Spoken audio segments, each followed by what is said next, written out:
Assalamualaikum warahmatullahi wabarakatuh. Terima kasih kepada seluruh panitia dalam acara seminar nasional yang diselenggarakan oleh Polines. Kali ini saya akan membawakan makalah yang berjudul karakteristik injeksi dan distribusi droplet CPO dan solar menggunakan CFD. Saya Teguh Supriyanto dan Darmansyah dari Politeknik Negeri Banjarmasin. Di sini latar belakang dari penelitian ini, yang pertama adalah kita sudah mengetahui bahwa persediaan minyak bumi yang terbatas sehingga diperlukan bahan bakar alternatif dan salah satunya adalah CPO. CPO memang telah digunakan, tetapi akhir-akhir ini penelitian tentang penggunaan bahan nanopartikel sebagai aditif pada CPO meningkatkan performa dari pembakaran. Jadi dalam beberapa tahun belakangan ini banyak menggunakan aditif dan diantaranya adalah bahan nanopartikel.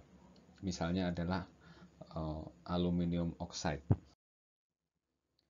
Tujuan dari penelitian ini adalah mendapatkan hasil pemodelan, yaitu karakteristik semprotan. Dalam hal ini adalah bagaimana grafik dan distribusi dari diameter droplet, terutama distribusi diameter droplet yang dihasilkan dari penelitian ini dapat dijadikan acuan dalam menentukan ukuran nanopartikel yang sebagai aditif. Jadi misalnya berapa nanti ukuran nanopartikel dan bagaimana nanopartikel tersebut mempengaruhi droplet-droplet yang ada pada CPO. Jadi ini perlunya dilakukan penelitian tentang penggunaan nanopartikel di dalam proses ini. Ini adalah mekanisme terjadinya injeksi, di mana injeksi ini akan menghasilkan pecahan-pecahan droplet yang dihasilkan dari cairan CPO. Jadi udara akan memecah CPO menjadi droplet-droplet dalam tekanan tinggi. Perumusan masalah di dalam penelitian ini adalah CPO memiliki viskositas dan tekanan permukaan yang tinggi, sehingga tentunya ini akan mempengaruhi hasil dari distribusi diameter droplet. Sehingga bagaimana menentukan distribusi dari diameter droplet pada semprotan CPO ini diperlukan untuk menganalisa bagaimana mungkin perpindahan panas atau proses pembakaran ketika dilakukan penambahan zat aditif, misalnya adalah nanopartikel.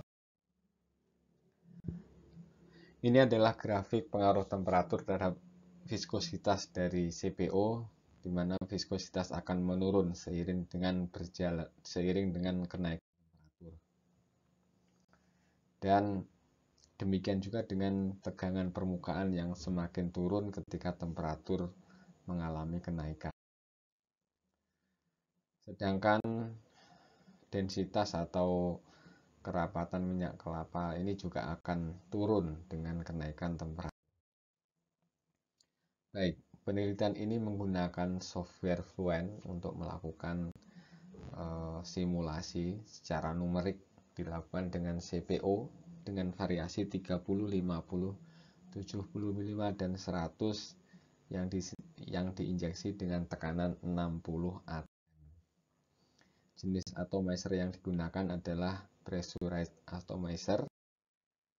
Nah, ini adalah prosedur dari awal mula proses pembuatan studi ini, yaitu dengan menggunakan analisa numerik. Ini adalah gambar pemodelan atau meshing yang kita lakukan. Nah, setelah dilakukan running, kemudian diperoleh hasil dari semprotan. Ini adalah hasil visualisasi dari semprotan CPO pada 50 derajat Celcius, 75 derajat Celcius, 100 derajat Celcius, dan solar 30 derajat Celcius. Di sini kita lihat bahwa pada CPO 75 derajat, 100 derajat, dan solar ini memiliki kemiripan secara visual. Untuk temperatur di bawah 75, misalnya 50 atau 30, ini masih sangat sedikit semprotan yang dihasilkan. Hal ini karena viskositas yang masih tinggi. Karena penelitian ini dilakukan dengan metode transient, maka di sini ada ukuran waktu yaitu milisecond. Di sini adalah 10 milisecond dan 50 milisecond. Dari hasil analisa ukuran droplet diperoleh data sebagai berikut, yaitu ukuran diameter dalam satuan mikrometer. Di sini terlihat bahwa ukuran yang paling banyak itu adalah dalam rentang 8 sampai 24 mikrometer, tetapi yang paling banyak prosentasenya adalah antara 12 dan 16 mikrometer. Ini adalah untuk CPO pada temperatur misalnya adalah 100 derajat dan 75 derajat. Kalau 75 derajat yang paling tinggi adalah pada 12 mikrometer. Sementara itu ketika dilakukan proses perhitungan dengan grafik panjang lintasan, ini adalah panjang lintasan, kita membandingkan antara 30 sampai 100 derajat Celcius dengan solar 30 derajat Celcius. Semakin panjang lintasan, terlihat bahwa diameter droplet akan semakin menurun, dan pada panjang lintasan 80 mm ini diameter droplet drop sampai misalnya adalah 6 mikrometer. Sedangkan ini adalah distribusi diameter berdasarkan panjang lintasan juga dengan berbagai macam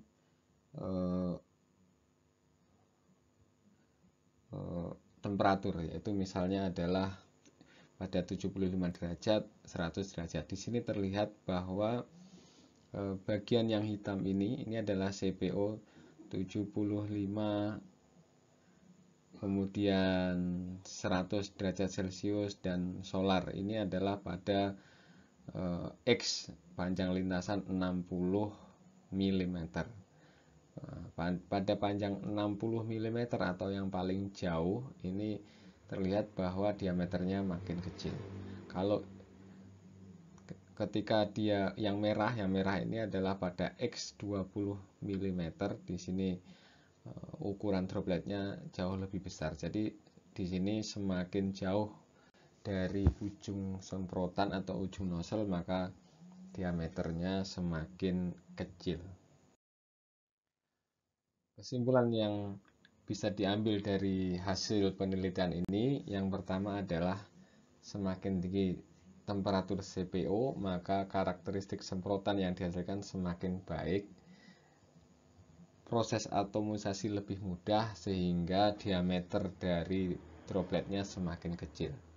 Ditinjau dari bentuk semprotan, injeksi yang dilakukan dengan CPO 75 derajat, 100 derajat sudah dapat menghasilkan semprotan yang hampir sama dengan solar dengan temperatur 30 derajat Celcius. Distribusi ukuran droplet yang paling besar atau rata-rata, yaitu maksudnya adalah distribusi ukuran droplet yang mayoritasnya adalah antara 12 sampai 16 mikron. Demikian yang bisa kami sampaikan. Terima kasih atas kerjasama dan perhatiannya. Wassalamualaikum warahmatullahi wabarakatuh.